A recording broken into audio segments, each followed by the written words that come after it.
Hello, welcome to another episode of CoinBlock. I'm Charles, and today I'm going to be talking to you about the ChromaWay ICO.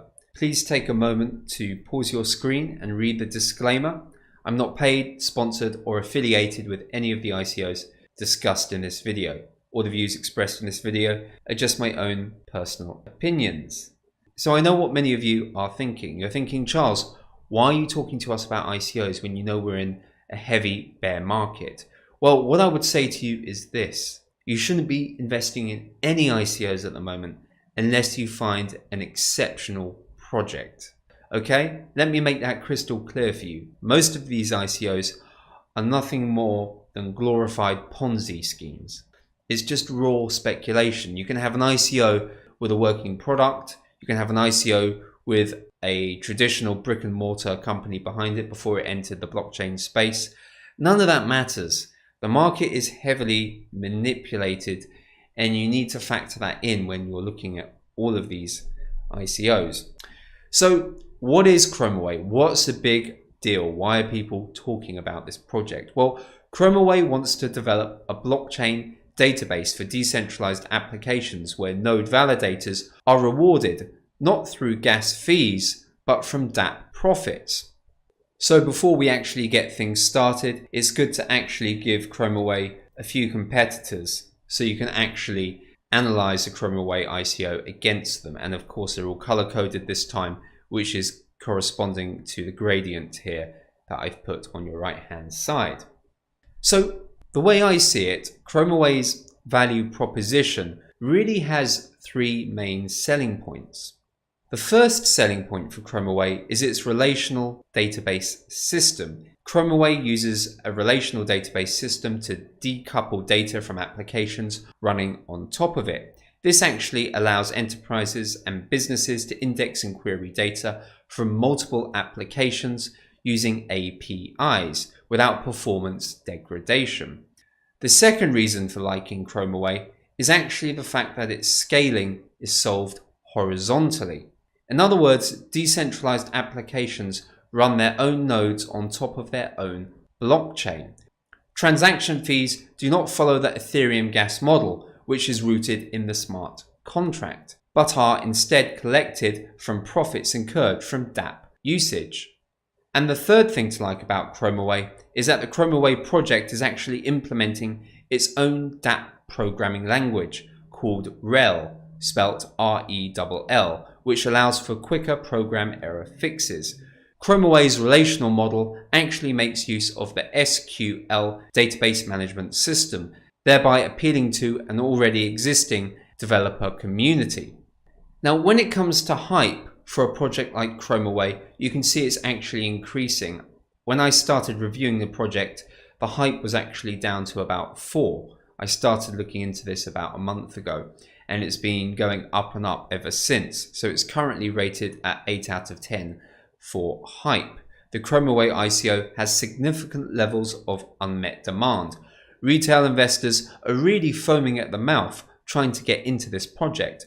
Unconfirmed reports online suggest that the ChromaWay project is ranked highly by a well-known influential YouTuber. ChromaWay is listed at least 6 times on ICO drops, and discussions among cryptocurrency commentators are actually raising ChromaWay's profile in the crypto community. When it comes to the team, I think they're all solid. I gave the team score 8 out of 10. The founders of ChromaWay have been in the cryptocurrency space since at least 2011. Mr. Orr Perlman, the COO, was interviewed for the first ever TechCrunch article about Bitcoin way back in 2011. Then we have Mr. Alex Mizrahi, the CTO. He created the Colored Coins project back in 2013, which was the first open source framework for digital money. Then we have Mr. Henrique. Mr. Henrique, the CEO, is an experienced businessman and developer with 25 years of expertise in the corporate world. And finally, we have the advisors. Charlie Lee, the founder of Litecoin, and Vinny Lingham, the founder of the Civic cryptocurrency, are both acting as advisors to the ChromaWay project. So overall, I think ChromaWay has probably got the best advisors in the game. I don't think you can get more worthy than Charlie Lee or Vinny Lingham. And for ChromaWay's core team members, I think they're well grounded in blockchain technology and they know what they're doing. And now we get to the token economics. Now, I found this information online, so I couldn't verify it. I wasn't able to communicate with the ChromaWay team. They're quite hard to get in touch with. So if this is true, ChromaWay has a $15 million hard cap with a 15% circulating supply, giving it a fully diluted hard cap of $100 million. 30% of the tokens will be airdropped to onboard new users and grow dApps on the ChromaWay platform. No more than 1% of tokens will be airdropped per month. So you can see I gave them 7.5 out of 10 for the token economics score. I actually feel quite bullish about the ChromaWay project in regards to the token economics. The reason why I didn't give them 8 or 8.5 is because of the circulating supply. As I keep saying in my previous videos, it doesn't bother me in the slightest so long as tokens are locked up, but it deters many other investors. So I need to make sure there's some safety mechanisms in place so I don't get burned. And now we get to the ICO category score. So the ChromaWay ICO is operating in the infrastructure ICO niche, which bears many similarities to other ICOs, including those working in the blockchain ICO niche, and also to a lesser extent to blockchain service projects such as Dragon Chain and Zebi. Whereas something like Ethereum or Neo or ICO seek to develop ICOs on top of their blockchain, the ChromaWay ICO focuses solely on dApps being built on its network. So now we get to the positives and negatives of the ChromaWay ICO. And this was actually quite a difficult project for me to critique, which is usually a good sign if I can't critique something. So there's 5 things to like about ChromaWay, and there's 5 things that go against ChromaWay as an investment. So the first thing I like about ChromaWay is really the absence of gas fees. Gas fees are an impediment to wider business adoption. By using a freemium business model where dApps rely on membership fees, in-app purchases, and really pre-funded sponsorships, the ChromaWay ICO is able to scale out and grow quickly, outmaneuvering bigger rivals such as EOS or Ethereum. The second thing to like about ChromaWay is actually its strong token use case. On the one hand, users are incentivized to buy the Chroma tokens for new or undiscovered dApps. Yet, on the other hand, Chroma tokens are used to pay hosting fees and peg the price of dApp tokens.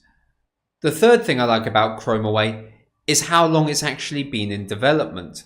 The Chronopolis ICO is being developed by its parent company, ChromaWay, a blockchain startup that has been operating since 2014. This gives the project's vision more weight and adds longevity to any investment position. So yes, the ChromaWay ICO is actually called the Chronopolis ICO, but I don't like saying the word Chronopolis because it's long, awkward to say and has too many syllables. Now I got that out of the way, I can move on to the fourth point, which is the Swedish government. The Swedish government is piloting ChromaWay's smart contract technology for land registry deeds and property purchases in Sweden. The fifth and final thing to like about ChromaWay is that it has an MVP called Post-Chain, probably the most unoriginal name I've ever heard. Post-Chain is a database technology which combines the capabilities of enterprise databases with private blockchains. When it comes to the negatives, there's 5 points of contention. 1. ChromaWay's consensus mechanism and governance model operates like the classic board of directors. Formation of cartels and collusion among node validators is actually heightened by the fact that 55% of Chroma tokens are owned or controlled by the project's parent company, making ChromaWay less decentralized. The second thing I don't like about ChromaWay is their economic model. Securing the ChromaWay blockchain with more trusted node validators should be more optimal for the network. However, more node validators does not implicitly mean an increase in the token price. You got to remember, we're speculators. We're not buying into this for fun. We're buying into this because we want to turn a profit. And I think ChromaWay, even though they might be putting in the man hours on the technology front, are still lacking on the marketing front. There's no Telegram channel, there's no chat group, there's no interaction between potential investors and the ChromaWay team. There's a lot of questions that are unanswered, and I don't see ChromaWay engaging with the cryptocurrency community. The fourth thing I don't like about the project, and this isn't really a criticism of ChromaWay per se, but it's a criticism of all cryptocurrencies and all ICO projects. And it's this: blockchain technology is not trustless. You're trusting the technology instead of trusting other people. You've got to remember, this is all marketing and hype to get gullible investors to start throwing their money at something that basically doesn't need your money. And I think ChromaWay is really falling into that pattern as well, and I don't like it. And the fifth and final thing to note about ChromaWay is that it has a very low hard cap and endorsement from YouTubers. ChromaWay could just follow the same path as Go Network, as Mainframe, as CoinFi and Theta Token, cancelling its ICO altogether and distributing tokens via its 30% airdrop instead. So although I might sound somewhat harsh when criticising ChromaWay, it's important that I remain objective and really play devil's advocate for you when investigating these projects. I feel that ChromaWay is a good investment and I am bullish on it, but that's not financial advice. It's very important to note that I do get things wrong. You need to go out there and do your own analysis. If you start using one person for your analysis in ICOs, then you're going to become dependent on that person. You're going to use them as a crutch essentially. And when you start losing money or making money, you're not going to know what caused you to make that money or what caused you to lose that money, because the wins or the losses were never yours to make. Okay, they were never your analysis. So thank you so much for taking the time out of your day for watching my video. I really do appreciate it. Make sure you subscribe to my channel. Make sure you hit the notification button, because investing in ICOs is time critical, and it would be such a shame for you to watch all my videos only to miss out on the latest ICO content. I also have my own Telegram group, and I also have my own spreadsheet. The links will be down below for you in the description. Thank you for watching this video, and I will see you in the next episode.